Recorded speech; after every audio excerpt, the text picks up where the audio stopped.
Bad, bad, Christian Brown, baddest man in the whole damn town. Bigger balls than the old King Kong. I don't think that's how it goes. Meaner than a junkyard dog. Yeah. All right. Christian Brown. Christian Brown is something to behold. Bad Christian Brown. Yeah. Him and Bruce Brown do He's this. got bigger balls than old King Kong. Is that in the song? No, I changed it because did you hear what Malone said about him? That he has big balls? Says it's big balls. That's kind of awkward, Malone. Malone said it yet last night. He says he's got some balls on him. Referring to his. He said he's got some. He's not afraid. Yeah. Oh, he's not. He doesn't have He that said- timidness that a normal. Okay, rookie last has. No, wait, night- did he la- actually say that he has big balls? No, he said he has balls on him. Okay. So one would assume they're big. I mean, maybe, yeah. He has testicular cancer. Yeah. Or if he's aging. But yeah, no. He's got some balls on him. He does, dude. He does. He Christian does. Brown's got some balls on him. Yeah. He's not scared or afraid or anything, really. That block was awesome. Yeah. Can you Last talk night. us through the block real quick? The block was amazing. Go for it. Oh, no. In your eyes, what did you see? Because I saw something and I described it to Tim last night. What did you see? Oh, man. I saw him in help defense and jump before Malik Beasley and reject it and still catch it. And the crowd, Colin Gillespie and everybody else on the bench went wild. Yeah, I saw the exact same thing, except a dude who could jump. For a white boy. And he's not left-handed, and he blocked it with his left hand. But my favorite thing was I know something you don't know. just before, yeah, he's not left-handed. Just before that play, Mm-hmm. What's his name? Marcus Beasley? What's Malik. his name? Malik Beasley. Malik He used to play with Beasley. us. Yeah, no, Mark I know. Malone Mark Malone and Malik Beasley. and Marcus Beasley. Malik Beasley, before that play, had been talking shit to who was it? It might have been Bruce Brown. Was it Bruce Brown? It might have been Bruce Brown. The other Brown? But anyway, on the next play down, Malik's like all hyped up and tries to go ham. And then, as you said, help defense, quick shuffle step, quick elevation, left-handed block. And then my favorite part is 2 stare downs. The first on the block when he said, "Give me that." You could hear the audio on the telecast. Yeah. He said, "Give me that," Mhm. and looked at him. And then when he got the ball after blocking it, he stared at him after passing. It was awesome, dude. It was awesome. Yeah. My reaction at home was, "Oh shit!" Yeah. No, I I was yelled. like, "What?" Yeah, I was like, "Les, you have to come see this." It's like yelling in the house. Good. Timmy. I only saw the replay. I was at dinner with my wife last night. It's awesome. Jim Watson, as we all know, big Kansas fan. He said you guys are going to fall in love with this Brown kid pretty quick, and that is the truth. Nailed it, huh? That is the truth. I was a little skeptical because of the way. I mean, obviously, in college, Bill Self thought highly of him, kept him in the whole national championship game. But he's obviously always been a great defender. But to see him be able to put up some points as well, attacking the basket, showing no fear. He's definitely playing at this point in time beyond his years in the NBA, which is awesome to see. He really brings that spark. He's going to play a lot for us because he actually plays defense and he helps and he boxes out and he actually stops the ball, which is a novel idea. When they're bringing the ball up, he'll step in front of it and stop the ball. He is already an elite. He's already an elite on-ball defender. Already an elite on-ball defender. Just 6 games into the season. While the block was an amazing defensive play, it was not my favorite defensive play that Christian Brown made last night. Unfortunately, the best defensive play he made last night, he actually got called for a foul on. Do you guys know what I'm referring to? Was it in the first half? I think it was in the first half. No, I'm I trying to think. didn't get to watch much of the first half. No. What are you talking about? Okay. Clarkson is trying to shake him and can't. The shot clock's running down. Brown is all over him, dude. Mhm. All over him. Clarkson has to pull up for this panic that 3. got bailed out. Yeah. Yeah, I know what you're talking about. And Brown blocked the 3 in great defensive stance and got bailed out, right? Clarkson got bailed out. But that right there was even better than the help side block because it shook. Jordan Clarkson can shimmy a little bit, man. He is not an easy dude to guard No. one-on-one. Not at all. And Brown locked him down. And if you look at the game before against the Lakers, Brown was not intimidated to guard LeBron, although no one really should be these days. But he was not intimidated by that task. The dude's for real in terms Shut of his down defense. Jordan Poole Mm-hmm. when we beat Golden Yes, State. he did. Yes, he did. Well, we're 6 games in, and he has 2 defensive MVPs, 2 defensive MVP chains. Got the chain. He said he went Yeah. to sleep with the chain. He's got it twice That's awesome. already. The word in his post-game conference. Yeah. No, the dude's an elite defender. Good news. He's not the only legit elite defender that we've picked up and is making a difference on our team. KCP has been. Hopefully he comes back from the ankle injury. But let's talk Bruce Brown for just one moment. Oh, man. Bruce Brown is Awesome. an athlete, man. That dude is an athlete. Versatile. Yeah, versatile athlete, can do it all. But that guy can lock you up too, and he can lock up 1 through 3 pretty easy. Christian Brown. Chris Brown.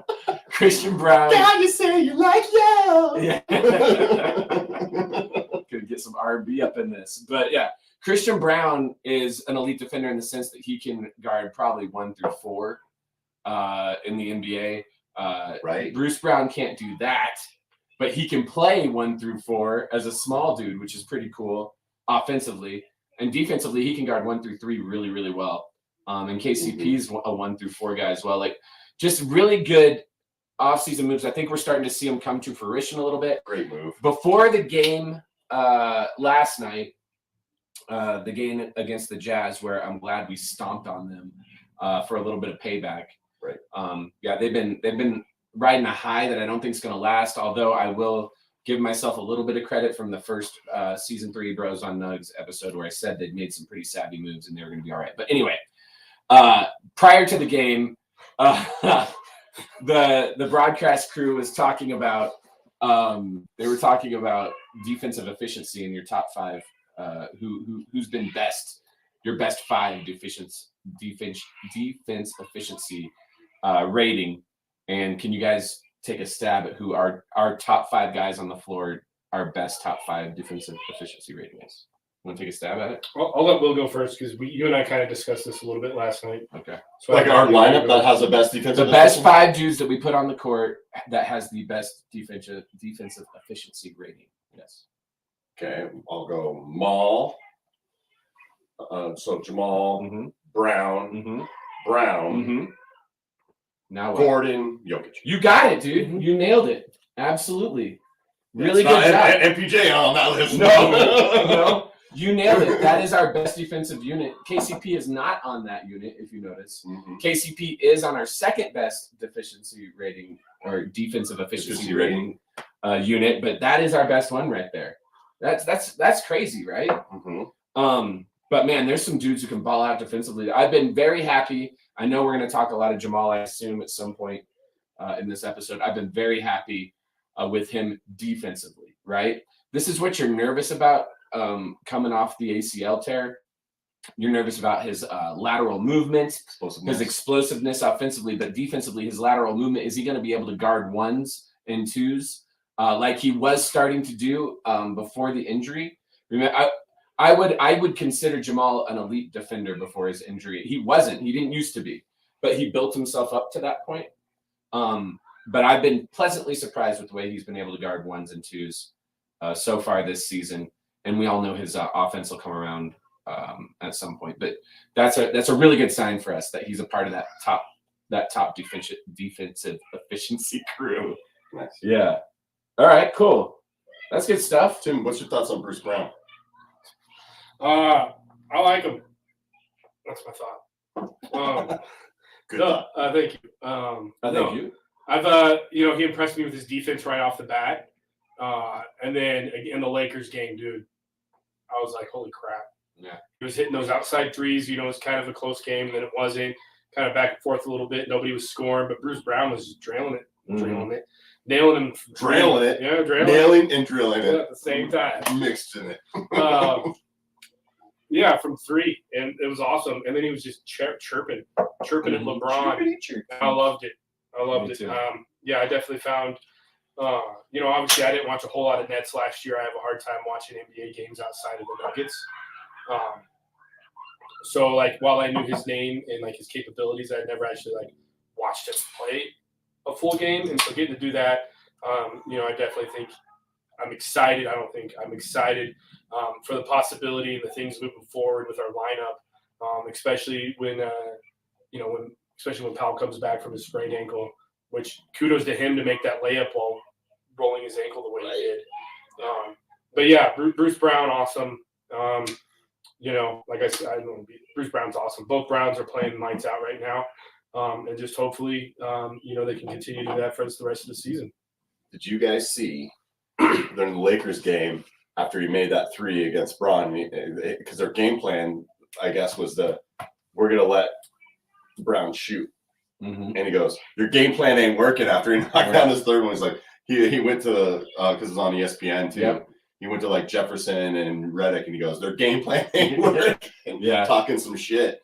It was awesome. I will say one more thing about Brown before we move on is that he has started at the 1, he has started at the 2, he has started at the 3. So just like to echo that versatility where we're able to pick and use him where we need to, and that 1 through 3 spots is a really big thing. Hey, okay. I just want to say something real quick. We won't do mid-season awards yet, but like, man, Calvin, mid-season, not even close. I know that's funny. I know, dumb thing to say. But anyway, what about a 10th of the way? Calvin Booth, all right, looking good right now for Executive of the Year. He is looking good. Unfortunately, you know who else is looking good? 6 games in, bro. Steve Kerr is also looking very good for Executive of the Year. Steve Kerr? No, sorry. No, Danny Ainge. My apologies. Yeah. Right. Danny Ainge. Yeah, so far how Utah has played. Yes. Correct. The way they've played, plus all the draft picks they've accumulated, that team. They're going to want to tank for Wembanyama or whatever his name is, the French dude. Yeah, that guy looks legit. What about Adam Silver coming out and saying, "Hey, I'm watching closely these tanking teams"? Do you think that's like a real threat, or what are you going to do? Yeah. What are you going to do? I think it's awesome that he is quote unquote trying to say something about it. Yeah. But at the end of the day, what are you really going to do? I mean, they're talking about changing the percentages that you can get when it comes to the lottery. I guess. But I mean, it's a lottery. It's a lottery. Rig the lottery. Yeah. I mean, like they did for Cleveland a few years ago after they lost LeBron and they rigged it. Yeah. But yeah, I mean, I don't know. I don't know what you're really going to do for teams that are tanking. It's a little early for teams to tank. 6 games in, you would hope that they would actually come out and try to play for a while. The only other thing you could do is find teams like when they're tanking, you can find. I mean, I don't know. Like if you guys have an answer to it, I think it's cool. He wants to look into it, but he also has to look into a whole lot of other stuff that he's not looking into. So. I don't think you can control it, man. Relegation. Now that would be a thing. G League teams come up and NBA teams go down. Let's do it, man. Right? That would be a real thing. You want to play like crap on purpose? We're gonna relegate your ass. We're gonna send you down to the G League. Yeah. Have fun. Get draft picks. Yeah, you don't get draft picks. Yeah, have fun with that. Now that would be awesome. That would be so awesome. Oh, dude. But Dan Patrick thinks all American sports should adapt. Oh, to relegation. Yeah. To relegation. Absolutely, yeah. Broncos would be relegated. The right way to do it. No, yeah, we're only halfway through the season, man. Yeah, Tim's being optimistic. Tim's being optimistic about it. Mr. Optimistic. Yeah. I'm not always Mr. Optimistic. No, you're really not. I'm pouring this into this. That's just really surprising to me. That's good. It's like you're the only optimistic one about the Broncos right now. When typically I'm a little more optimistic. Yeah. You're trying to be optimistic, and I'm trying to wonder why. I'm just the negative Nance. And I'm just curious if it has anything to do with the fact that you're going to Carolina for Thanksgiving, and you don't want to walk into Carolina with a bad team. Your Eddie Royal just be like, this is when we were good. Does that have anything to do with that? No. No, okay. We're in a society, we're in a world of instant satisfaction, instantaneous. Right. Like this is what's going to work. Yeah. To build a team, you gotta fail before you can succeed, because you only in failure do you truly learn what success is. And so right now, I truly feel that the Broncos are going through a phase. We lost our owners. We had no owners. Now we have a group of owners. This is not something that Denver community is used to at all. So we've had people in management running the team with no say from an owner for what, like 5 years now. Right. So like you're not having these people that are pressuring you from above, which kind of changes that dynamic. But at the end of the day, you got to give a guy a chance and you got to give him an opportunity. While Hackett needs to learn and grow as a head coach, it's not all on him. We've been tearing apart by injuries. Our offensive line, our wide receivers have been injured. On the defense, countless injuries. I feel like we've had more injuries this year than we've had in previous years. So his whole idea of not playing in the preseason didn't really work. And he's calling some good plays. And when Russ is playing, he's missing some wide open wide receivers. He's missing wide open people across the middle of the field. It's not all on Hackett. I feel like we have the pieces and we have a decent coach who, with a little bit of support, can make that leap. And the other reason I want him to succeed is because I don't want to become that next bottom dweller that fires a coach every year, because you're not going to build culture if you fire a coach every single year. You're never going to build that base that you need. I mean, even Bill Belichick, quote unquote, the greatest coach of all time, sucked his first time out. Right. So you just got to give the guy a chance. And like, the NFL is tough. All these teams are good. We're in a young division with young quarterbacks, young team, and we've got a hell of a defense. That's why I would hate for us to lose and let's just trade everybody away, because we're real close. We just got to figure it out on the offense. And I feel like, given a great opportunity here by, it's kind of a quote unquote short week because you play, you fly to London, you lose a day here, so they call it a quote unquote short week. So if we can come out of this with a win and then have a bye week, and if we can come out of that bye week with a little bit of momentum from a win, I really feel like we could go. I originally thought we'd be a playoff team. Now I'd just be happy if we get 7 or 8, 9 wins in that ballpark. But I really feel like if we can capitalize on this opportunity against the Jaguars, we've got a great defense. We're holding teams with powerful offenses to little points. So, like, we're close, and I feel like you just have to give the man a chance, and that if you continue to just fire coach after coach after coach, you become the next organization like the Cleveland Browns, who just fires everybody. So that's why I'm hopeful. Time out with Timmy. There it was. With them on the Bronx. Yeah. Yeah. Bros on Bronx. No, it's bros on asses. Yeah, bros on asses. Yeah. Right. It's no, I love that optimism. I really do. I really, really like that optimism. And the Nuggets did the same. Yeah. How they built culture. Yeah. So we just need to do the same thing with the asses. Yeah. Well, I hope so. I would love to see that. I also have come up with a theory. When Russell Wilson, his press conference was like, Broncos country's Let's Ride. I really think he was talking to Sierra and hinting at her song Ride It, because he was getting ready to go home and do the nasty. Oh, yeah. That's the same thing. There is a big correlation. We're going home and get it. Yeah. I don't think he was actually talking to Broncos next, like, we're going to ride. He's like, Sierra, let's ride. Yeah. Okay. Okay, let's get back on track. Just real quick. We are being way too judgmental on Russell Wilson as well as the media in Denver. Oh man, that's my last little. People in general, man, just keen and cringe. It's too much, man. I listened to 104.3 The Fan. Oh, they're terrible. And D-Mac and Wolf are just mean. They're just.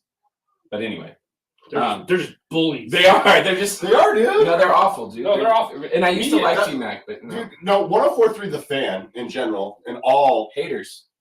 They're there to hate, man. Mm-hmm. All they do is want to be critical of everything.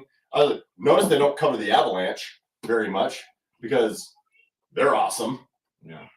104.3 The Fan, do better. There we go. Do better. And that's coming from real journalists.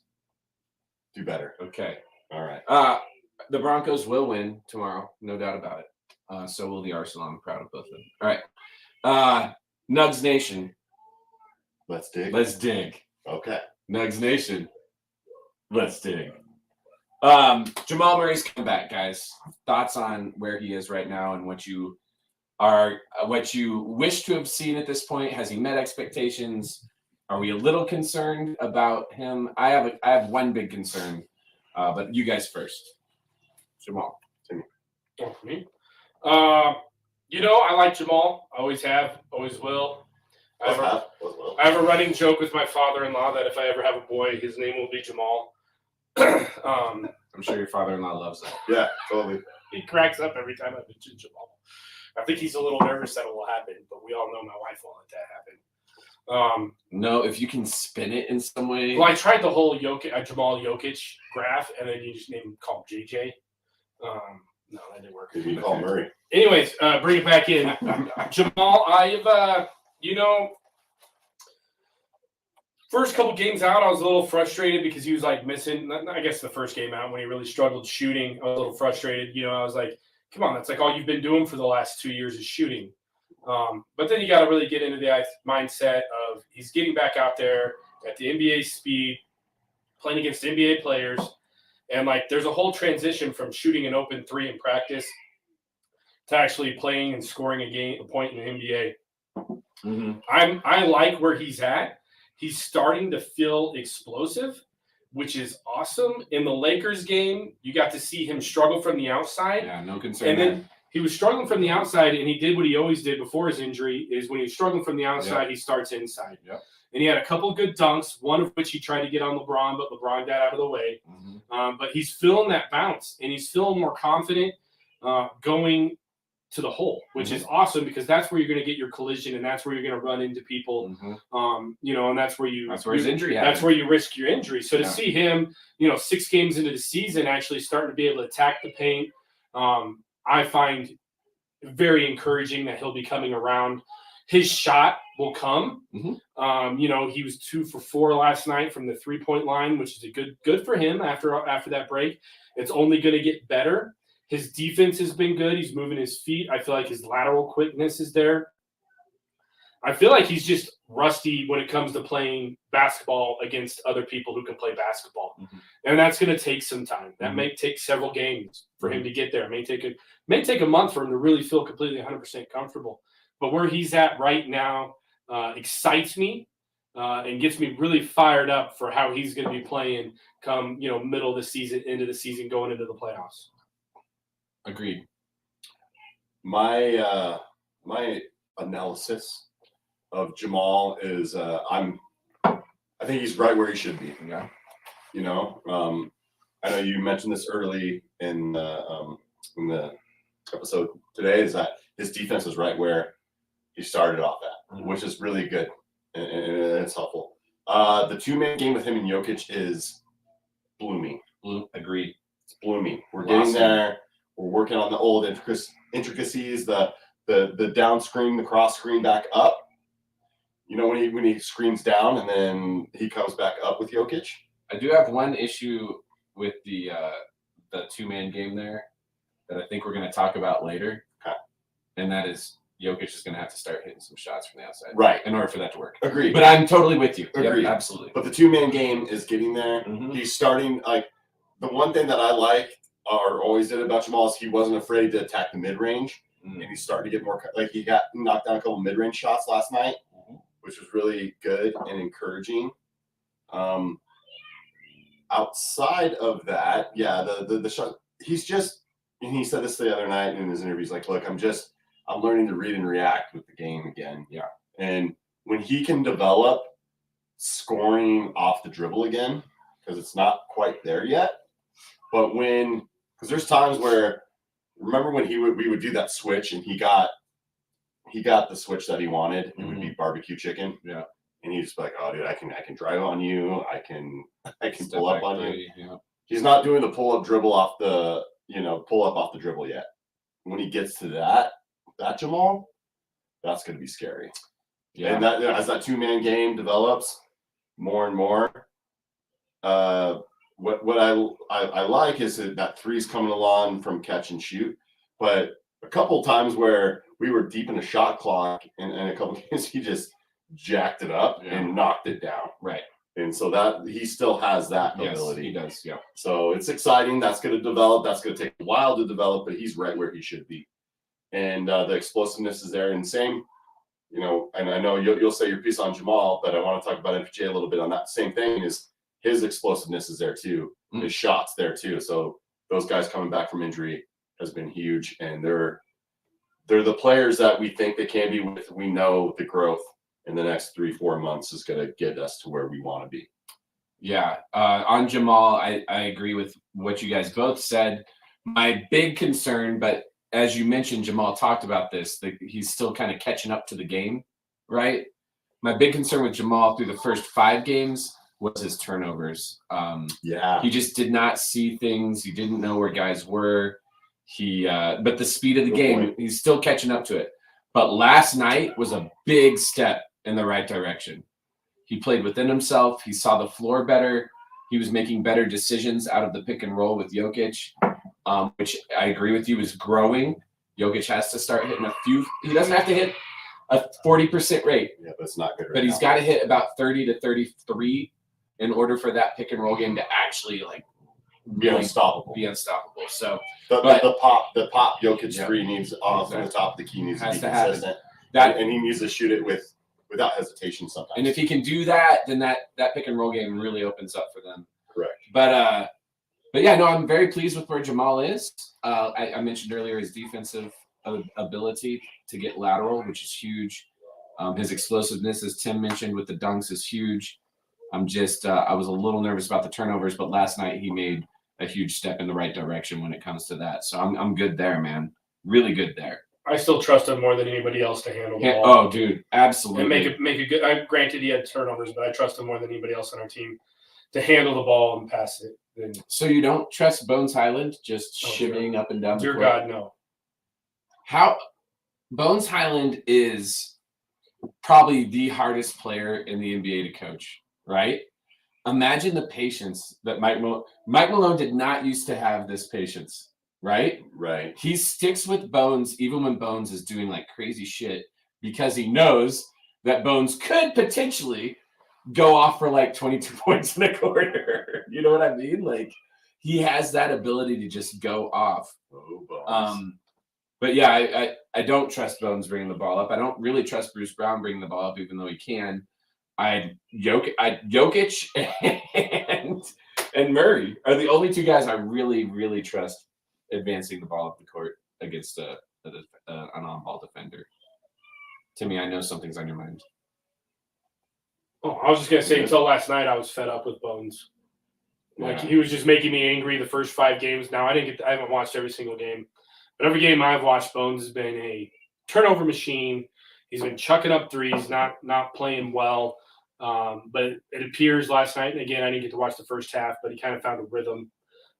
He last night had 7 threes off the bench, which is the most by any bench player so far this season in the NBA. That's crazy. So that's what happens. You guys, we said it last year, and I think we'll continue to say it again. He's I don't know if I'd call him better, but he's very similar to Will Barton in the fact that he can get hot, and he's a very frustrating player to watch. Their games are definitely different, but the frustration that comes with watching him and the reward that can be there are the same.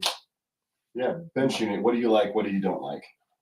The bench unit? Yeah. Bones. I like on the Bones train. I like last night how he didn't just play a straight 5 bench. He let MPJ stick with the bench. Yeah, that's big, and he's acknowledged that. I can't just do this 5 and this 5. I got to stagger this stuff. He's gonna have to stagger. He has to. If you play just a straight 5 from the bench, it's just not gonna. We don't have the scoring. And that's it. Unless Bones goes off. That's what we're. Or if Jordan's hitting threes. Yeah, 100%. I thought that was funny in the post. That was extinct. Yeah, dude. That Mike Malone was hilarious in the post game interview where he was like, he's at 100% on this season, and I told him he needs to stay there. I thought that was hilarious. Right. But yeah, no, our bench scoring wise is a little bit, and defensively, let's just be real. DeAndre Jordan obviously is a good dude and is a locker room. He's a culture guy. He's a culture guy. He's a locker room guy. The dudes in the locker room love him. You can tell that by the way they respond to him and the way he responds to them, both on the bench and in the locker room from the brief glimpses we get as fans. But you can tell that that's there. What he doesn't do well is everything else. He's too slow. He's too old. He'll dunk, which is awesome, but he's not even blocking shots at a high rate anymore. Nope. But so that's a problem, first of all. Bones is either turning the ball off or going for 7 threes. There's no consistency, right? Right. Or he wants the ball in his hand all the time, like a ball dominant guard. You can't be that, Bones. Just play within yourself. Play within yourself. And then after that, it gets a little tricky, right? It gets very tricky. Like, where does the scoring come from? Yeah, where does the scoring come from? I don't know. If Bones isn't going off, I don't know where the scoring has come from. But yeah, staggering starters in there changes the whole complexion. When the Jazz last night had to honor MPJ's range, it opened up the whole game for those dudes. And as long as we continue to do that, I think we're okay. I don't know why Zeke doesn't get any run. He seems to be bigger, stronger now. I don't know why he's not getting run, other than Jordan's got to play a little bit. But I don't know. We've even gone small instead of putting Zeke in. We've gone like super small. Yeah, we've gotten MPJ. Jeff Green Jeff Green at the 5, MPJ at the 5. So I don't know, man.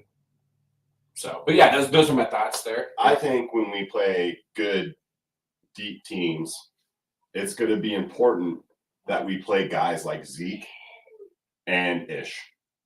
Yeah. Guys that can are leaders. Ish he's like the Kroger brand mid-range game of CP3. Yeah, no, he is. He's the Kroger brand. I like that. Whoa. Did you come up with that on your own? Yeah. I like that. All right, cool. I want to see Ish play with Bones a little bit in regards to okay, man, we're going to be smart this possession. We're not just going to jack it up. And you live and die with Bones, right? I texted you guys last night. I said he's probably going to give Malone an aneurysm. Mm-hmm. Oh yeah, for sure.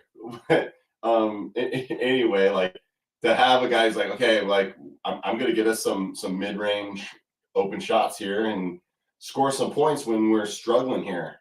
And instead of a 13-2 run, it's maybe 11-5 run, and manage it a little bit more when we're up by 12, 11 points, so we don't just completely destroy our lead. But I think guys like it, and then Zeke spreads the floor, man. You have to honor Zeke. Jordan, no one's gonna do that. He's not gonna do it. We're not gonna pick and pop with DeAndre Jordan ever. So I'm interested to see if we can, and I really hope we can, incorporate Zeke and Ish into that bench unit when we play better teams. Basketball is an interesting sport, right? It's a game of runs. All sports are games of momentum. We understand that. But basketball, especially at the NBA level, is a game of runs, right? What I've found to be super interesting in the way Malone is handling the bench and the starters is he's actually letting the starters go just a tad bit longer, and the other team will sub, right? Mm-hmm. And then he's letting his bench go just a tad bit longer, and it seems to give this weird sort of ebb and flow to the game where we don't have dudes who are on the same level as the guys who come into the game from the opposing team, but after 30 seconds to a minute, we kind of flow. I wonder if there's some data, some analytics playing into the way that he's subbing this year. It's different from last year. And it's almost got kind of like a hockey line sort of vibe thing. If we time this right, we might start off a little slow, but as the opposing team is fading their subs, our dudes are hitting their stride. I don't know what's going on there, but it's a really interesting thing to pay attention to. But still gotta stagger it with not every. Oh yeah, gotta keep it started. I liked how MPJ played with that second unit. Absolutely. And how they blossomed together and created some spacing. Really helped out. And then he can be the dude. Right? Then he can be the dude. All right, Timmy. Sorry. What's up? Nothing. I was gonna see if you wanted one of those. Oh, do you want one of these? Well, I do at one point. Well, dude, they're very good. Yeah. I'm gonna have one more. There's one there. Okay. You don't have to have it, Dave. You drink what you want to drink. Thank you. Don't let me pressure you. No, I'm being pressured. What is this? Steezy. Grow fundamentals real quick. Yeah, I think you guys addressed some of the growth fundamentals with Braun and Brown. But what's your growth fundamental? Christian Brown's finish at the rim. He comes with square shoulders. He does. Yeah, he squares He up to does. the basket. He does. He squares his shoulders. Yeah, he It's like- squares his shoulders to the squares like- basket and he Takes it finishes up strong. over his head. Yeah, I mean, he's not trying to like dunk on people. He's not trying to like finger roll on people. He comes square to the basket, which is parallel to the basket angle with his shoulders. And he goes up strong and takes contact, absorbs contact, and finishes. I think it's a really fundamental thing that he does there. I mean, I think we can do a whole Christian Brown fundamentals. Well, I kind of alluded to mine earlier when I said I love how he actually stops ball. Right. Like I haven't seen There we anybody go. in the NBA for a long time actually just pick up the ball dribbler, pick up the ball handler, and keep him from penetrating the paint. And last night, Christian Brown did it several times. I think he did it. I can remember 2 times for sure, but I'm sure he did it more than that. One time he even stopped ball and then ran back and contested the shot because Bones stood there staring off into space. Right. So yeah, mine would be stop ball, and that was something that I've been so frustrated with the Nuggets for years now, is that we never stop ball. And to see a guy do it last night multiple times, and then even try to recover and contest a shot, is just hard for a guy. that's Make him a change kid speed, playing change fundamental direction. basketball at a high level. Absolutely. Migra fundamentals, also Christian Brown. Triple. His ability to rebound. There was a time where Jokic is the only one in the paint, Right. and he He reads taps that. it. Yep. He reads that and he crashes the boards. Yep. He gets the rebound, goes straight up, keeps the ball high, gets fouled, and gets an and one from that rebound. Yeah. Like, because he just read it. Like, everybody else is ball watching. They always talk about ball watching, right? Don't ball watch. Christian didn't. He went into the paint and got that offensive rebound, went back up, got fouled, got an and one. That's Migra fundamental. I agree. And him and Jokic have a little understanding when it comes to rebounding. Like Jokic, there was one defensive rebound last night where Jokic intentionally tipped it back off the backboard in hopes that someone else would be there, and Brown was right there. So, because Jokic isn't out jumping anyone, right? His goal in rebounding is to keep the ball alive and use his strength. Yeah. But so he tapped it back off the backboard. Christian Brown was right there. It's good stuff, dude. The way that kid is joined the crew, it's awesome. If I'm coaching high school basketball, I'm making a mixtape of Christian Brown highlights. Yeah. And showing my team. Like, hey, yeah, this is what you and can he's do. in the NBA. Yeah. He's You a can still- winner. You can play the right way and still do this, guys. He's a winner. He won three high school state championships. He won a national championship at Kansas. He's also So it's got, only a matter of time. Did you watch also an interview with his mom last night? I know you were at dinner. No, we saw it, yeah. I really wanted him to just cut to the big screen of the basketball game. yeah. Why was she on the big screen? The mom, by the way, She's she's awesome. good from afar, but far from good. You guys would go there. I'm saying. I mean, look She at- seems like a great mom. That's what I Great personality. Yeah, she's got a great personality. Christian was like, I can hear her from the stands. That's cool. That is cool. He's like, oh, yeah, I definitely can. Because they asked him that when they were interviewing him. Yeah. He's like, oh, yeah, I know. I know when she's yelling at me. Yeah. She got mad at me when I missed that free throw. That's awesome. Yeah. Yeah, For fundamentals, she's had some work. Christian Brown edition. She's had some work done, no doubt about it. But I wonder if Christian paid for that, or if he I don't know. Is there a dad in his life? I'm pretty sure. I'm like, Why isn't he at the game? I think he was. He's They back just at didn't the interview him. he's at the farm working. He's got to get up in the morning and harvest the wheat or the corn or the Harvest beets. the wheat. Yeah, he's got to harvest. Yeah, that's what it was. It's harvest It's season. harvest season, so Yeah. he's out there working. He's running his combine. Combine, yeah. You know, Right. it's a small town, Kansas. Typical. He's just harvesting, man. He's probably like the lawyer of the town or something. Oh no, he's I mean, He's a farmer / lawyer, kind of like those lawyers / doctors who you can call if you get in a car accident. yeah. He will farm your beets, but also Christ. get you out of jail. Yeah. Yeah. Farm your beets. Oh God, you guys. You gotta have fun. Christian Brown is an interesting kid. What do you guys think of the way he talks? Should we even go there? I think he's beyond his years. Okay. You can tell he likes rap.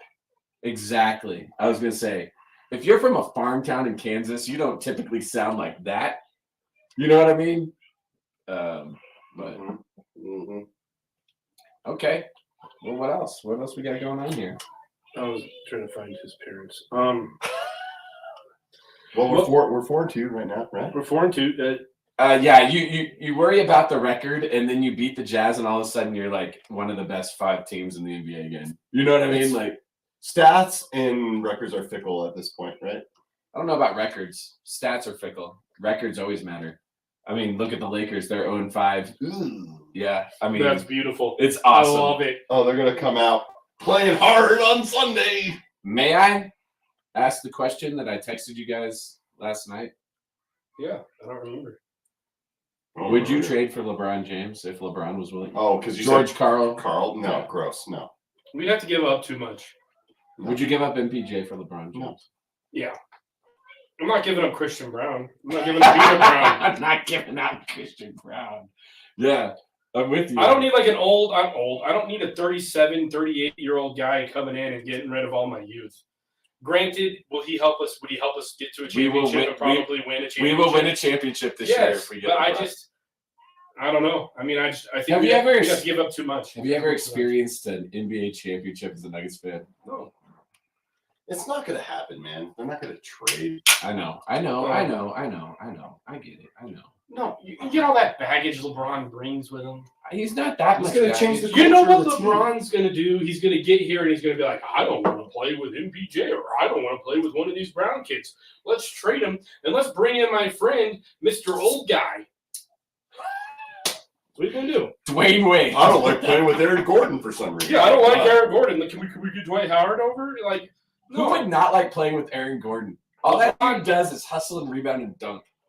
LeBron James will be one of the greatest players to ever play the game, and he'll always be the worst GM ever. Because everywhere he goes, he ships everybody out and tries to create his own team, and it always ends up blowing up in his face. What if, though? No. Okay. No. I've never been a LeBron man He since just day knows one. it. Tim just goes, no. No. What if, though? He wants to win, man. I would love to win a championship, but we just have to give up too much to the Lakers. And then 2 years down the road when little Bronny comes out of high school and goes to the pros, LeBron's going to follow him wherever he goes. So then we're just sitting ducks with nobody to play in the games. We'll just be back to back. We'll be back to being not very good because we've traded away everybody we have brought in. I hear the middle child's better anyway. Well, I don't know about that. That's what the guy. Oh, you mean LeBron's kids? Yeah. Oh, okay. The younger one is yeah. better than Bronny, they're saying. Yeah. Okay. Does he have 3 children? Yeah, he has maybe 4. I think he has 2 boys and 1 girl. Maybe he has 3 boys and 1 girl. Why do you know how many children LeBron has? I don't know, man. Is that okay? I don't know how many kids LeBron has. Yeah. Do you know their names? No, I don't. Bronny. Well, Bronny, and I can't remember the other one with the glasses. There's Bronny. There's Braun. Hold on. There's little Braun. There's Bronny. Bronny. Braun. No, there's Bronny, and then there's the Green Giant. Brontastic. James-ish. Buford. Bronford. No, there's no Buford. Braunford. Yeah. Bronford. Braun. Bronquan. Bronton. Bronson. Oh, God. Okay. All right. Jokic. Yep. Oh, yeah. I forgot about the 2-time okay. MVP. Yeah. Is he still on our team? Dude, yeah. Oh, just averaging a triple-double pretty much. Oh, let's talk about him. And I don't know if this is still, I don't know if he got another one after the game last night, but after the Lakers game, not triple-double, One but assist away from beating after- Wilt Chamberlain. yeah, he'll get there. But after the Lakers game, Nikola Jokic has led his team in points, rebounds, and assists in 85 games in his career last night. That's the most by any center in NBA history. And that was after the Lakers game on Wednesday. So I don't know if he led in all 3 of those against the Jazz. He didn't live Did not. He didn't lead in points. He didn't play enough. So no, but what I'm saying is that 85 times all throughout his entire career, most by any center all time. And he's just going to build Is up it on any that. player? I thought it was just any center. I thought it was any. Oh, is it just center? Most by a center in NBA history. Centers. Yeah. Well, centers didn't used to pass. Well, Wilt Chamberlain did. He's just so much bigger than everybody else. This one. Sure. Quick shout out to Matt Miller. Thanks for giving us tickets to the game the other night, man. Oh yeah, how was that? It was really cool. Yeah, dude, really cool. When Dave says us, he talks about him and his wife, not the brothers. Just to clarify for our fans. Yeah. Well, there's only 2 seats. That needed clarification, though. Yeah, I'm sorry. So we need to clarify. Well, I thought we were all like a part of the Bros on Nugs fam. Yeah, but So well, did I go to the game? No. When you accomplish something, I accomplish something. When I accomplish something, you accomplish something. It's called being a family, guys. That's what it is. Your love is my love, Right. and my love is your love. Exactly. And the song's about incest. Is it really?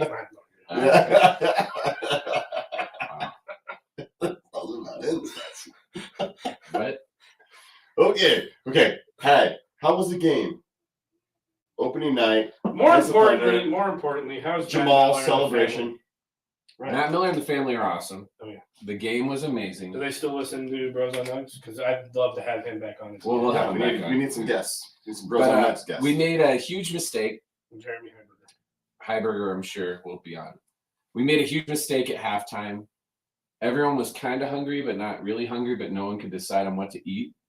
So we ordered a bunch of food at the club level bar and then had too much food. So I felt obligated to eat all of it. Well, that's And why I your didn't cholesterol's high. That is why my cholesterol's high. Yeah. Yeah, so you overate. Oh, dude, I had like half a cheese pizza, like 10 wings, and Yeah, you're like, A oh, taco. well, we spent it. yeah, I did. I was like, wait, I paid for this. We're not going home with it. I tried to give it away to people. They're like, you're weird. Yeah. Our In the club level, I'm trying to give away Like, you want pizza. some wings? Our dad used to get so mad if we made him buy us something at a sporting event Yes. and we didn't eat it. We didn't. Oh, dude. And if you didn't eat it the next game you went to, you didn't get any get it. food. No, you didn't. You get no food. You get no food. You don't. Well, last time you came, you didn't finish your food. Yeah. Like, okay, Dad, I'm gonna do nachos. I just want some nachos. You're not gonna finish them. I'm gonna pay for them. Is that where I get it? Dude, I totally Yeah. understand that as a Okay. dad. No, I get it. I do my father impersonation on that, but I totally get it now as an adult. I Yeah. understand. Yeah. I get why you used to take me to the Buckaroos place all the time at the little kid food court at Coors Field Yeah. because you're not getting full portions. No, you're getting little You're getting little bucket portions. little bucket roofers. And I'd always still be hungry after, but I'm not like wasting anything. This morning I got mad at my kids, unfortunately. Not in like a, you know me. I'm not like super angry. But Emerson wanted to make his own pancakes. Okay.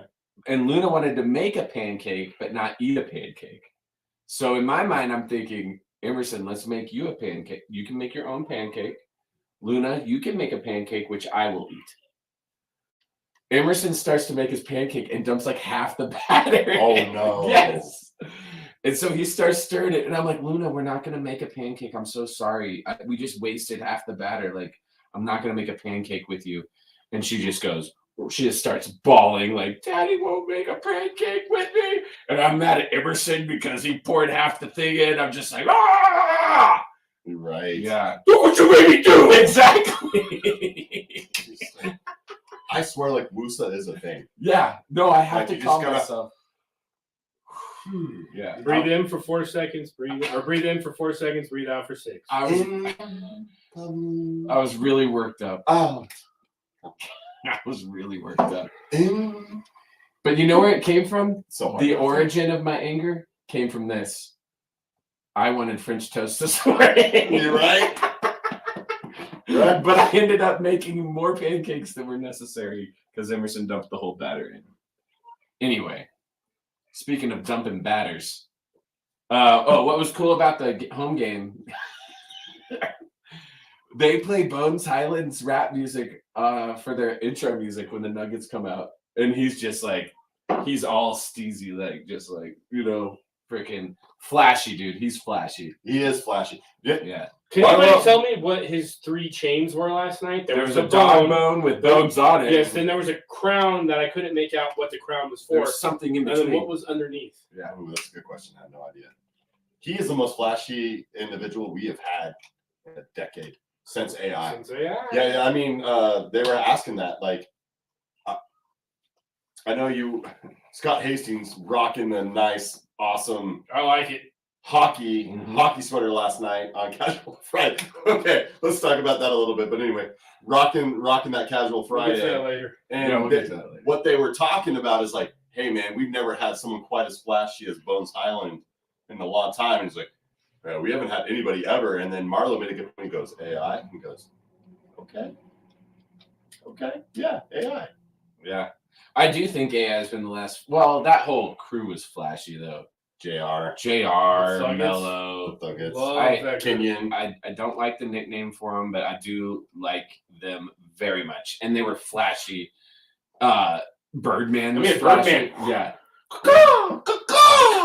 That whole crew was flashy, and then we went into like European mode for a little bit. We've been in European mode forever. Yeah. Forever. Yeah. Even though we got Jokic, I still get mad if we draft a European. Because we've had so many failed European, not just European, we've had so many failed foreign draft picks. Yes. That even when we drafted Jokic, I remember looking at Dave and go, here we go again. Here's a quiz for you guys. You ready? Mm-hmm.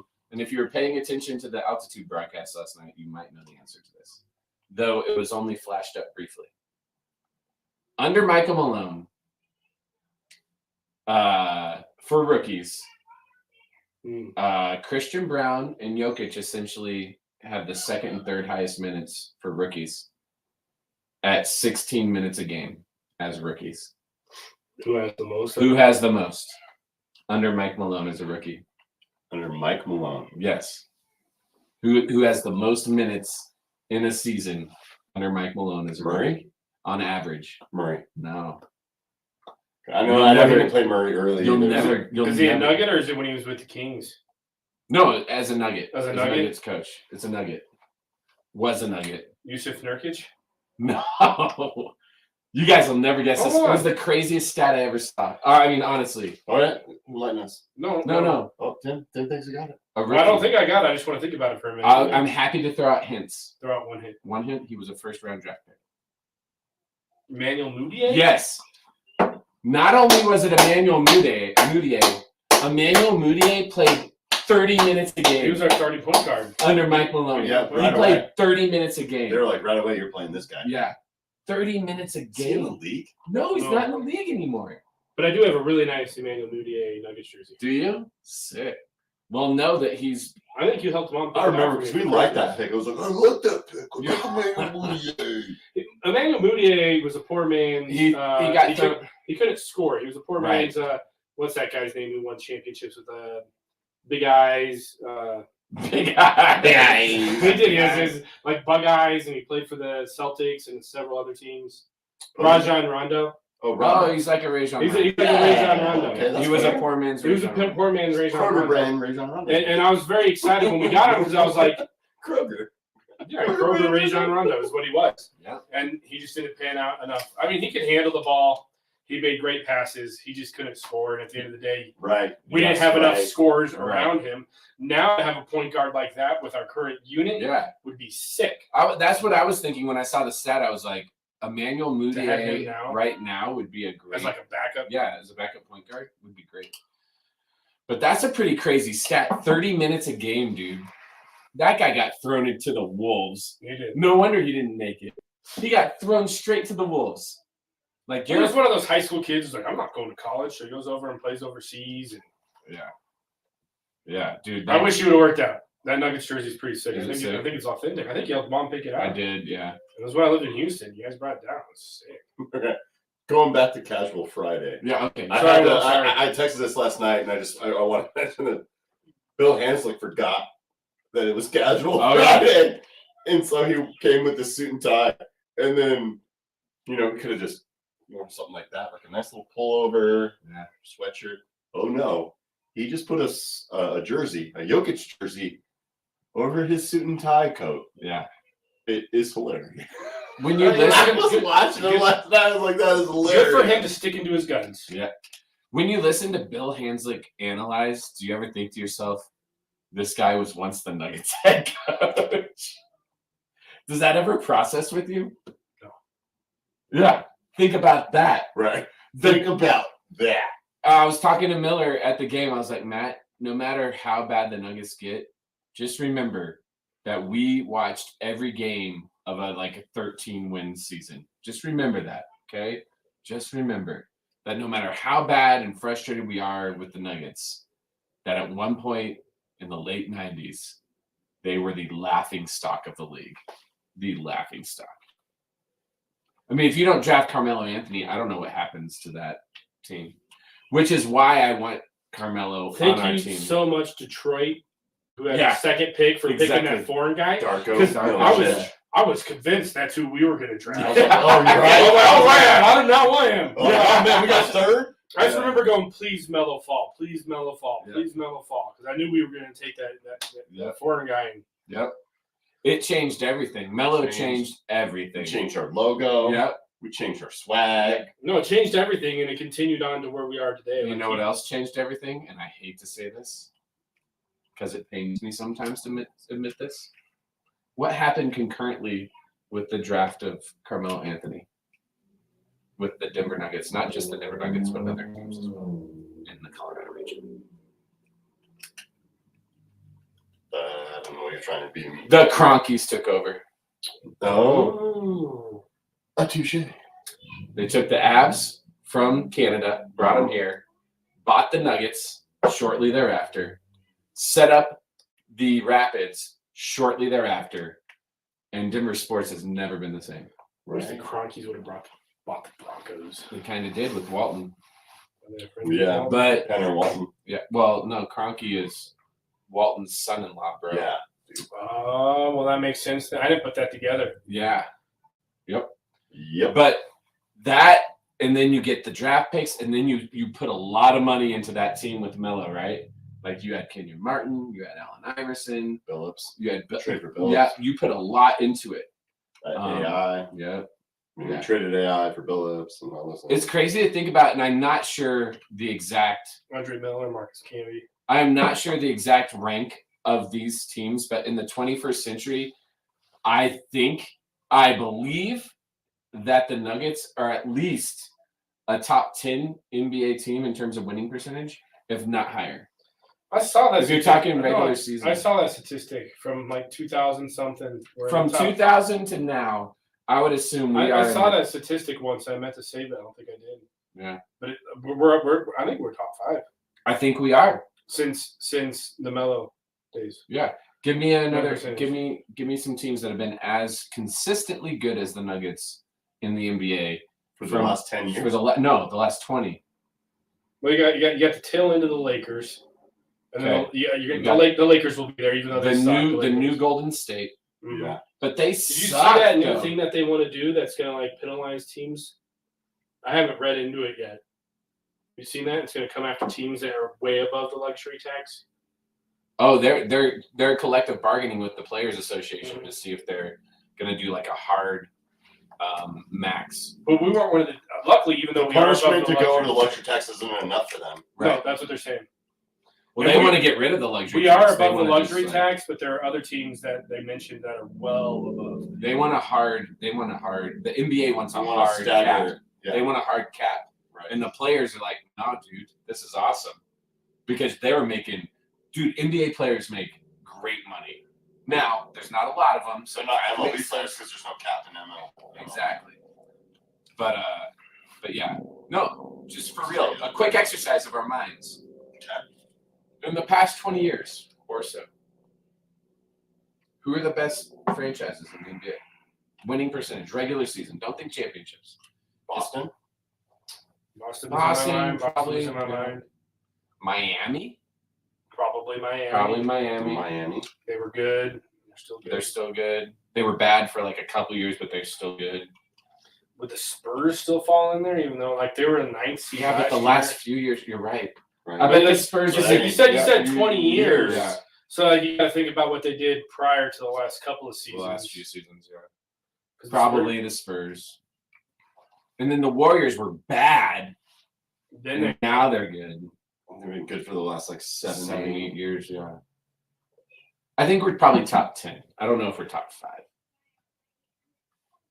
Milwaukee wouldn't fall on that, right? Well, they've been very good lately, but they were not good at all. Yeah. The Lakers obviously probably fall in there.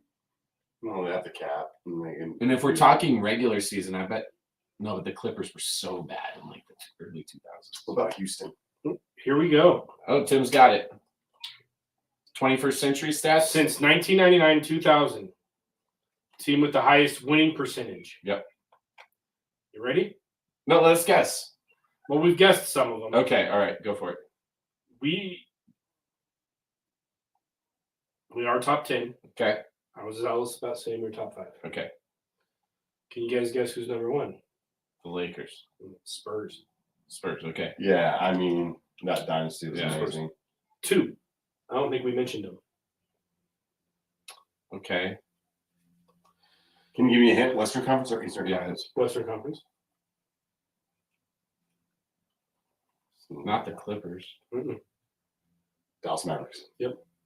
Oh, the San Dirk Antonio, years, yeah. Dallas Mavericks. Under 3. Mark Cuban, they've been very good consistently. Number 3, we mentioned them, Miami Heat. Okay. Number 4, will pay us. Utah Jazz. Oh yeah. Number 5, we mentioned them, Boston Celtics. Number 6 was the Lakers. 7, Houston Rockets. I told you. Interesting. Why? Well, Those early years, and yeah. Olajuwon and then those guys, and then Harden years. Harden years. Yeah. Then the Denver Nuggets. So we're 8. We're 8, and then Indiana Pacers, and then Trump. Woo! The Pacers? Yeah, they're consistently like average, like right in like 7th, 6th seed in the East every year for a long time. That's interesting. And then the Thunder. The Blazers are 10, and then the Thunder, and the Phoenix. Well, the Thunder for a while there was just like outrageous. Yeah, That's interesting, dude. I like Good. that. Good Yeah, stuff. I like that. Okay. good stuff, you guys. Yeah. Absolutely. You guys have any last thoughts on the Nuggets or whatever's going on here? Let's talk about the future schedule here for the next couple weeks, right? Okay. Yep. We got Ooh. I like this. we got Lakers 0-5 On the road. tomorrow. Then we got Thunder On the Thunder. road. going to the Spurs game next week. Good. That's the My only. son for his That's the birthday. only home one. Right. And then we go back at the Spurs. And then, man, we're on the road a lot. We're on the road 4 of our next 5 games, Will, and we've been on the road a lot here early in the season. So the fact we're 4-2 right now, I really like. The next 5 games though are going to be super important. Super important. If we go 3-2 in the next 5, I'm happy. Although when you look at the teams, you're like, you should win them all. I'll But go 4-1. man, 4-1 would be great. Yeah, so we got Lakers, Thunder, Spurs, home and away with the Spurs. Mm-hmm. Then we go on an East Coast road trip. So we have That's more where we'll road lose. games. That's where we'll lose. Yeah. No, we don't play. We don't have like a week-long home trip or home stand until It's like bad. halfway through the season. Dude, it's bad. Well, when do we get a next home? Oh, game? man, dude, there's a lot Your, of away games. your birthday. The 20 Thanksgiving week. Look at this. Okay, I'm just going to go through the November schedule. Well, tell me if it's home or away. It's a lot of away. Okay. No, Okay, so Saturday, November 5th, home game. Guess when our next home game is? Around like the 21st. 20-something. 21st. Around The Dave's birthday. 16th against the Knicks. So 2 weeks without a home game. And then we don't play again at home until the 22nd against the 22nd. Pistons. And then we don't play again until Monday the 28th against the Rockets. We got a home and home against the Rockets on the 28th and 30th till December. Holy cow. So we don't this get is to get this home is our state East for a Coast long road time. trip, dude. Listen to our East Coast, like this. Listen to this. We go, okay, away, Spurs, Pacers, Celtics, Bulls. Okay, then we come home for one game against the Knicks. What, you fly all the way from Chicago to Denver for one game? And then we have a home game against the Knicks. And then we go to Dallas for 2 games. We At play Dallas? at Dallas, both of them. We play at Dallas on Friday, and then we play Dallas on Sunday, What the fuck the is that? 18th and 20th. And then we come back home for one game against the Pistons. Are you kidding me? And then we go to Oklahoma City, and then we go to LA to play the Clippers, What's that and then date? back home for 2 games against the Rockets. When is that? And then we go on another road trip against the Hawks and the Pelicans. Holy shit. Keep this in mind. That means the back end of our schedule has a lot of home games. Should. Holy shit. Man, if we're like 500 by December, I'm okay. That's a lot of travel Yeah. early in the season. Yeah. Whoo-wee. Yeah, dude. They definitely got away with the idea of less travel. They're over COVID, I guess. Yeah. Right. Right. Because during COVID, they're like, oh, this less travel thing, like home and You can home, make it play 2 work. games, Yeah. make it work. Apparently not. No. Hey, let's just play the same team in the same area. Why are we playing Dallas back to back in Dallas? That doesn't Dallas and Dallas? Like 2 games against Dallas. That doesn't make any sense. It's weird, man. I would love to talk to the NBA schedule and just like, let me pick your brain. No one's schedule's perfect. Well, There's you're a always gonna be scheduler. complaints. Yeah. Yeah. How many complaints do you get? I mean, only the parent who feels like they have to tell me about why I should schedule what, and then I tell them why it is the way it is, and they go, "Oh, okay." I'm willing to listen. Yeah. I'm like, you got to understand, I'm scheduling the league, not just your team. Maybe this is how we make a shit ton of money. We come up with some like algorithm that schedules all the like major sports better than the major sports schedule.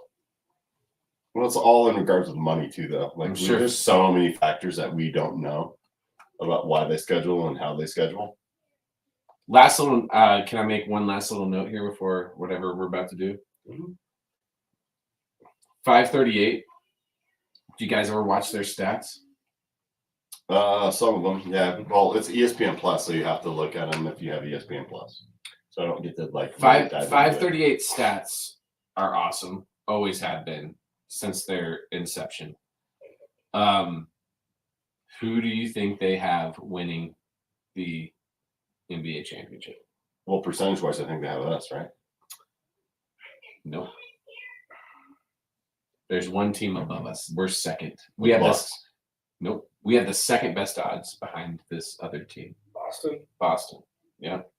But in the West, we have the highest odds of winning the championship.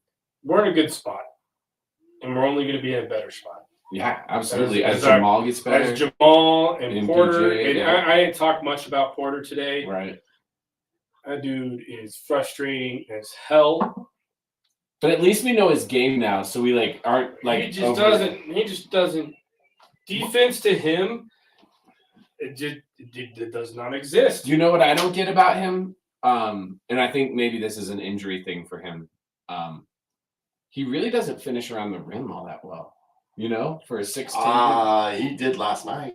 Last night he missed like a nice easy reverse layup, dude. Oh man, he's had a couple. Like, he's getting better, and he's getting smarter on the offensive end. Positivity. Yeah, I have no positivity when it comes to Michael Porter Jr. That dude frustrates the hell The out guy of me. knocked down 4. Like, Oh no, he can had shoot. 22 and 13 last night. Yeah, he can shoot. 4 for 5. What did he do the night before? What did he do the night before that? Well, What did he do the night before that? He had a. Dude, What did he do the night before that? Whoa. Just saying. Yeah. He's our best 3-point shooter right now. He's over 50%. Oh, absolutely. He's the only, outside of Ja Morant, and I think it's like maybe DeMar DeRozan, he's the only one shooting 50% field goal percentage from in the paint and outside the paint. Yeah. So he's doing good. Yeah, he's doing pretty well. I just don't like the way he finishes around the rim. I think he's a little weak. I mean, if you want to talk about his defense, then he's a little dummy. Yeah, I get it. But he rebounded well last night, and he played great last night. His defense is frustrating, but it's actually gotten better, which is weird. Remember how He's bad he smarter, was? dude. We roast him a lot. He's smarter. He's getting better. He's getting better. Okay, I want to. Okay, So we're going on the MPJ. Okay, great decision by MPJ last night, and this is offensively, not defensively. Okay, he comes off of a roll screen, catches it on the sideline baseline, catches, and he sees Malik Beasley coming at him hard. Instead of shooting, he hesitates a little bit, and then goes up, draws a foul, and just throws it up. Yeah. And but he still didn't pass. He Kobe'd it. No, but he went to the line and got 2 and scored it, man. Like he drew a foul. Like he still didn't pass. It was a really smart play. I was actually him. really worried he wasn't going to get up, but he got up once again. No, MPJ's got. Yeah, like, you guys are hard on him. He's got a ton of high side. He sucks defensively though, like for real. He's a liability. But he shoots like no one I've ever seen, man. That guy, if he catches in rhythm and does his little like gather, Well, Yes. yeah, Yeah. gather. Right, exactly. If His he gather. can gather, he's deadly. If he doesn't It's gather, automatic. It's automatic. It is automatic. I mean, from that far out to be automatic. was it last night that he had the fast break and he tried to take it himself, even though Brown was ahead of him and he should have passed it forward? Yes, that was The last dude don't night. pass the ball, man. Yeah. That's my problem with him. Yeah, he doesn't. That's my big problem with him is he'd rather take a contested shot than pass it to someone. He's not a great decision maker. Agreed.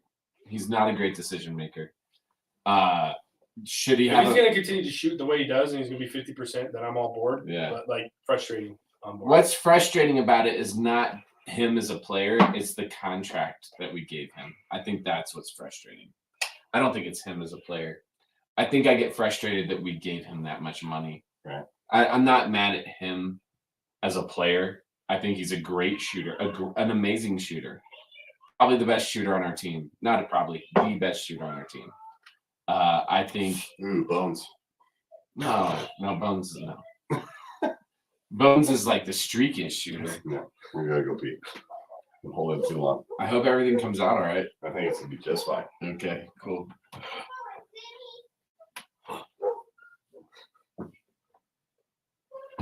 Peak. Yeah. MPJ's all right. He's man. frustrating as hell.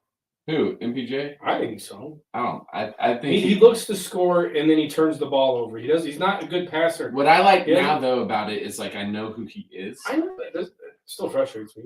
And like you said, when he gathers, when he can have his gather off a screen or on a fast break, 9 times out of 10 he's going to hit that.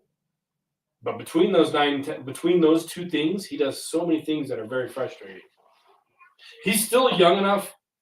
You want me to be positive? He's still so young enough that like he could develop and be even better. Yeah, But will he be healthy all season? probably not.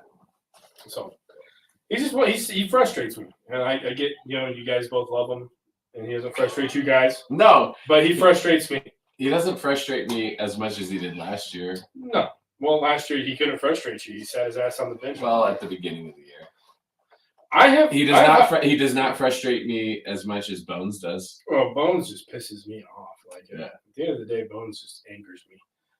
But then last night he did what he did. But that was last night. The first 5 games he didn't do that. It's like First 5 it's like in every other night. He had a like If Bones could play consistent. he doesn't have to do what he did last night. But if he could play consistently, he doesn't have to have 25 points or whatever he had last night. If he has 10 to 15 every night, awesome. And if Michael Porter Jr., he doesn't need to score 40 or 30 points or whatever. If he can average 15 to 20 a night, then boom. Tim, Yes, sir. to try to get you back into a better mood, will you please predict the outcome of the Broncos game tomorrow?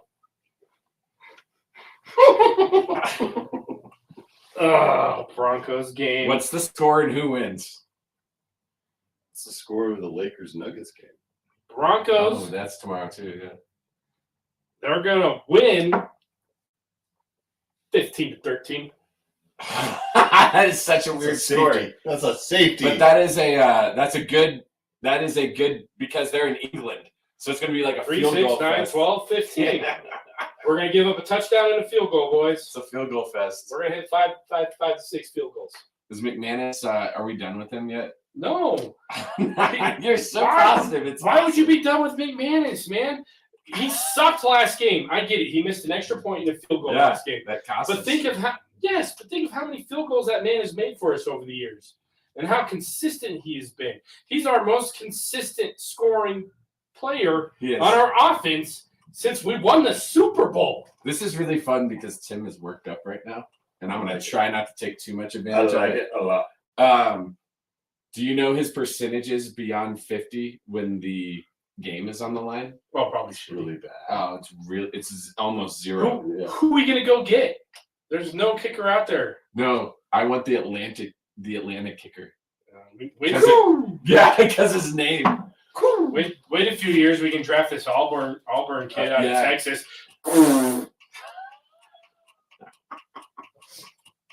Dude, get that kicker from Maryland. That So guy's legit. 15-13 Broncos. tomorrow. 15-13 Broncos. Okay. We're gonna kick His all name's field Highland. goals. Who?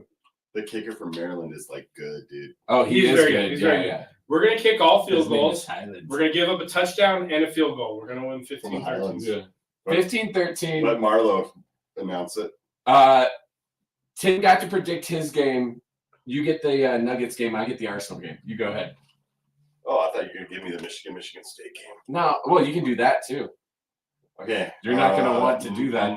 Nuggets win tomorrow. Against the Lakers? 113 I know, Yeah. to 103.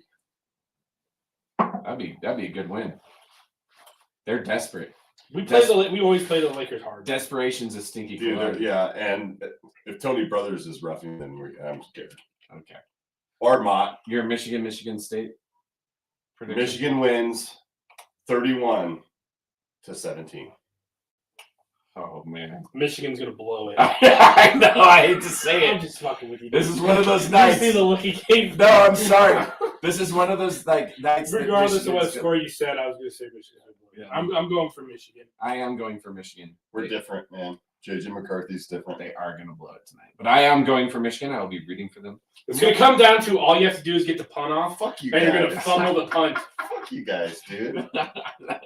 Okay. Really? You legitimately think they're gonna blow it tonight? I just think it's a trap game, man, because Michigan State's not playing well this year, but they have the dudes necessary to win. That's all I think. I'm just All pushing your buttons, dude, because it's fun. Because Dave's pushing mine. Guys. Okay. Fuck you guys. Switchbacks. I'm not gonna invite you over for pork butt tomorrow. Screw you guys. That's fine. Yeah, what time is the game? Game's at 5:30 tonight. No, the pork butt. What time's that? Whenever you want. Okay. Probably Switchbacks. more like 6 o'clock. Our hometown team, the Switchbacks, are hosting the Oh, first dude, ever I second had round. so much fun. Was it a good time? Oh man, we watched them beat Rio Valley last Saturday. Yeah. Rio Grande Valley. Rio Grande Valley. Okay. Okay, there. You got the name wrong of all the other Switchbacks team they played. You guys You are all jumped on me when I said the meeting house, and I didn't say the first. No, half of the game. he's jumping on me because I don't know the team that they played last Same. night. Goes Okay. around, comes around. All right. So who wins tonight? Oakland or I'll tell you this much: the last 20 minutes. It's the of this is Sacramento all- Republic. Oh, it's Get it- Sacramento. Get Okay. it right, Dave. Well, who wins? You know the teams in the league, Dave. Well, I know there's the Oakland team. I know that the Roots. Yeah, Are we I'm all not playing them. Are we all predicting a 2-0 Switchbacks victory? Sure. I got Switchbacks winning 2-1. Okay. I'm gonna If say Switchbacks win, do they play again at home? No, this will be their last home. This is their last home game. game. I Exactly. still haven't been to a Switchbacks game. Yeah. It was fun. I thought you were going to buy season tickets, Dave, and I was just going to buy some from you. Oh, you don't have to buy them if I bought them. But anyway, CU Arizona State tonight. You want me to make this prediction? Oh god. I'll tell you. It's who's gonna win. it's in Boulder. I'll tell you who's going to win. The Buffs. Yeah, the Buffs are winning. The tonight. Buffs. No, they're playing at home. Yep. Our student section is one of the best student sections in the nation. And I'm going to say this. You want to know why? Because they all show up and we suck. Yeah. Look at all the other crappy teams out there. Yeah. They don't have a student section. You have the worst team We're in part of yours, man. FBS. Worst team in FBS. What part of yours, man? Worst team in Yeah, FBS. I love it. Yeah. But guess what? Be it a whiteout, be it a blackout, be it a blizzard, our people show up They do. and they're going to be rowdy. It's going to be a little too cold for them boys from Arizona. See you, Buffs. Win number 2. I agree. I think the Buffs are I taking. like it. I like it a lot. I think it's a good pick. I'll take them Hey. on. Put it on points bet, baby. Yep. Let's do it. Arsenal and Nottingham. Nottingham Forest. Nottingham Forest. Nottingham Forest. Fuck you. Now I realize Arsenal's been struggling lately, but I think that's not fair. I didn't even know there was a team named Nottingham Forest. it really makes It's you. Robin Hood. The Their sheriff captain. of Yeah. Nottingham. The sheriff of Nottingham. It makes you want to be. Robin Hood, Little John. Robin Hood and We're Little men. John going there to We're men. Robin Hood, little John John, going through the door is the cartoon Robin Hood is like my The best. favorite. It's Disney. the best one. It's my That's favorite. the best one, and the second best is Prince of Thieves. Oh, if you're going with Robin Hood. Oh, Robin Hood's? Yeah. Yeah. Prince of Kevin Thieves. Costner. Followed by Men in Tights. Followed by Men in Tights. Yeah. Yeah. But I was just talking about Disney movies.